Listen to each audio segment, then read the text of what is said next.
I'm going to start by telling you a story, which for us is, we always talk about in VerifyMe, our company.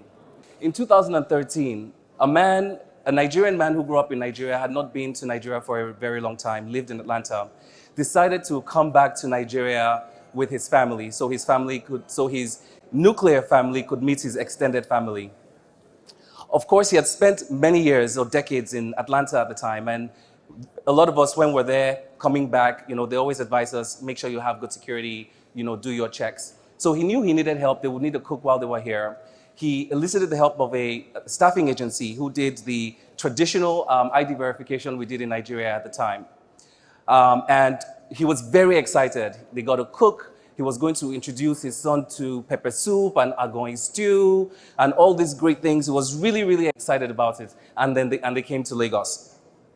When they got here, the story goes, he was just so fascinated with his cook, asking him to cook great things every day. Cook me this pepper soup, I want my nsala, and I want this. So, he was a foodie, a Nigerian foodie, and he was really ODing on this food with this cook, really taking advantage of him. One fateful day, they had a great meal this cook cooked. And that meal they had changed the trajectory of their lives, really forever, and changed the path. On that day, they were poisoned. They were poisoned by this cook, and they slept for 18 hours while the cook robbed and cleaned out their house and left them in their house, drugged, not knowing whether they were going to survive the drugs he had given them. When they woke up, of course, the first thing a father thinks about is his wife and his child, right? This has happened. They were very sick. His son had to be airlifted out of the country because of the reaction to the drugs. He was so angry that he was determined to find the perpetrator of this crime. I'm going to find this cook. So the community got involved. They put flyers, pictures, descriptions of this cook everywhere. And concerned citizens started to call in saying, of sightings. I've seen him here. I've seen this cook at this location. Within a few days, believe it or not, they were actually able to find this cook working less than 5 minutes away in another home. They immediately descended on that home with the police. He was very excited. I'm going to get justice for my family. When they got there, this cook was working in this house with a different name. The police asked him for his ID. He had a completely different ID that he could get. There was no biometrics on his ID. They had no way to prove who he said he was before. He had changed his identity completely. In 2013, the advent of NIMC and BVN wasn't that great, and there were many, many Nigerians whose identity was not linked to biometrics.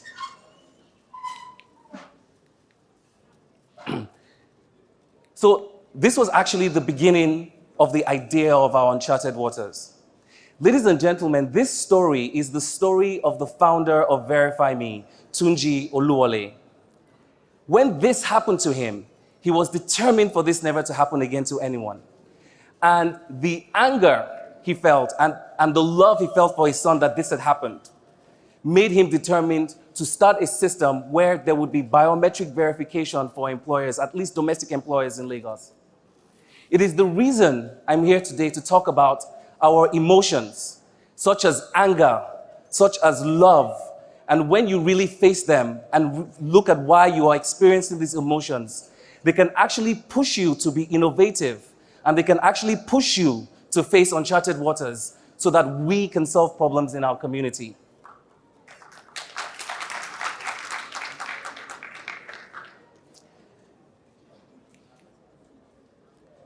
So one of the interesting things you guys are talking about, probably thinking is, wow, this Tunji story is, fantastical and terrible, and he's a great guy, but why are you here telling the story? Tunji is fine, Tunji is great, and we have together worked to build a company since all of this happened. Now, I am here today, and I'll tell you a little bit of my story, because by chance meeting, I was able to join this VerifyMe journey in being in uncharted territory in Nigeria. And I'll tell you a little bit about myself. In 2015, I was visiting Nigeria, still living in Washington, D.C. In 2015, I'd been there for about 21 years at the time. I moved in 1995. And I was, going to the airport, and my mom lives near the airport, so I was like, my mom told me she cooked this great soup as well, and, I have some time, let me, stop at her house and go, get something to eat. So as I got there, I ate. I said, I'll visit some friends. Walking down the street, on the street where I grew up, I saw a line of a few people registering. This is in 2015, under an umbrella and giving their biometrics. So I asked a friend, I said, what is going on here? And the friend said to me, oh, that's this company called VerifyMe. Remember Tunji, who we went to nursery school with? I said, yeah. He said, well, something terrible happened to him and his family, and he started this company collecting biometrics so that Nigerians and people who want to employ folks can have some security, where you can check their work history, you can at least have their biometrics, because Esigie, there's no biometrics in this country. Now, at the time, I had spent a few years as a portfolio manager at a company called Mantech International Organization, working on solutions architecture and enterprise architecture. In layman's terms, that's really, building models for and interrelationships in organizations so that you can execute their business transformation. And when you look at an organization in such a way, you tend to see the relationships between technology, business architecture, vision, strategy, implementation, and all those things are kind of part of your whole mind map on how you think every day. So once I heard this, my mind began to explode, and I said, you have to call Tunji now. I need to talk to him. This is a great idea. Luckily for me, he was actually close by, and he came and said, Tunji, I have only 15 minutes, but you have such a great business, I want to talk to you. 15 minutes became almost 2 hours. I almost missed my flight. I said, Tunji, I have to go, but let's shake hands, and we're going to do a deal. Let's do something. This is really big, what you have here. And we shook hands. In 2015, I became a consultant for the company called VerifyMe. In 2016, a year later, and this was a very, very tough journey at the time. I had a more than full-time job, really. As a portfolio manager, you're probably working 60 to 80 hours a week, managing a lot of staff, responsible for consultants' payments, your salary payrolls, your bottom line, your business development. So for 1 year, from 2015 to 2016, my day started at 2 a.m. every single day, so I could start work with the team in Nigeria. Before, I would stop at 7 a.m., face my job in US till the end of the day, do a little bit of VerifyMe work after, and basically have 3 to 4 hours sleep. My wife would tell me, oh, you're such a workaholic. But at the time, it really didn't feel much like work, because I was following this passion, right? I was looking at what was going on in Nigeria, what was available in Nigeria, the fact that this was an opportunity to bring something that could literally enable industry growth through trust. If you can digitize trust for every individual and have anyone who wants to give a service have access to that data, you would have explosive micro-lending in this country. You will have explosive even credit lending for so many other facilities. And one of the reasons we don't have credit lending, by the way, in Nigeria is because there's no proper ID verification and KYC, where you really get trusted information on people. So, why are we here?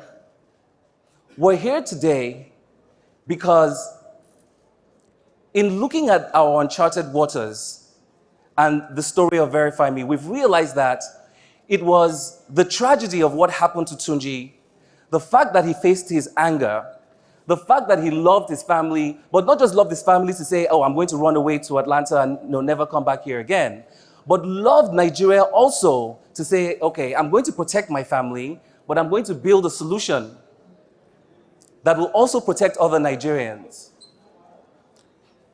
is the reason we were able to get here to our uncharted waters. And it was only just the beginning, getting this idea. I will tell you a funny story about uncharted waters, or when you have a big idea.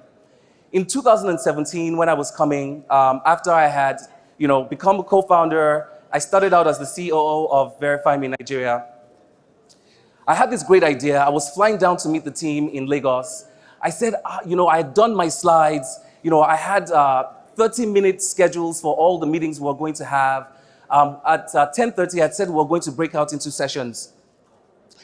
I think I arrived Sunday morning in Lagos. I worked the whole day.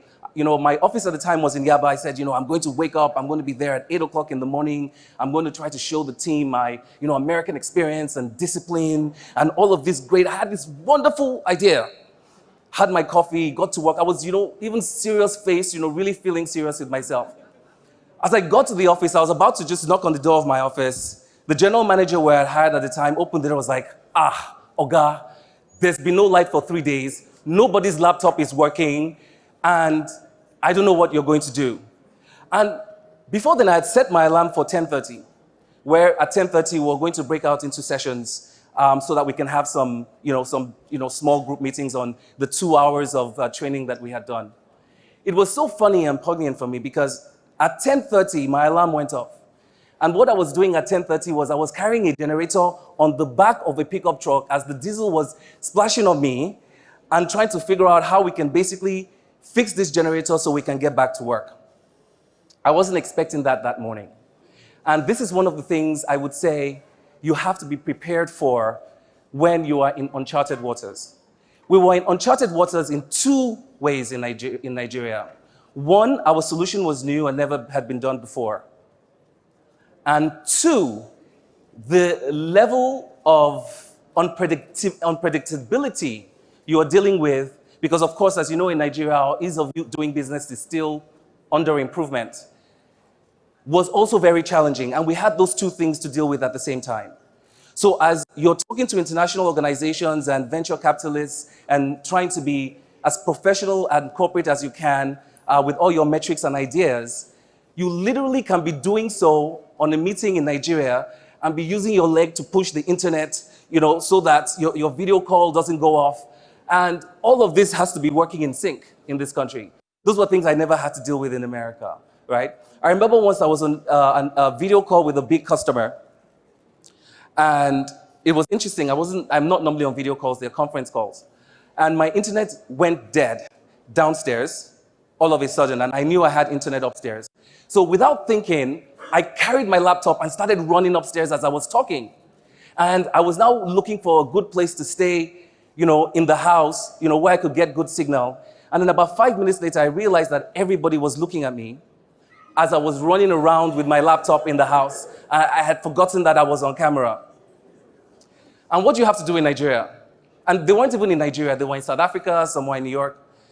You have to continue with a straight face, right? You just have to continue. So it's been a very interesting ride for me in terms of getting here. I've learned a lot that our emotion, our passion, and what we feel every day is what we're going to use to propel ourselves to change our country and change our circumstances and change our future. And so to all the people listening, to the youth, to people who have innovative ideas, it is one, your big idea, but that's actually not the uncharted water. The uncharted water starts when you start executing your big idea, right?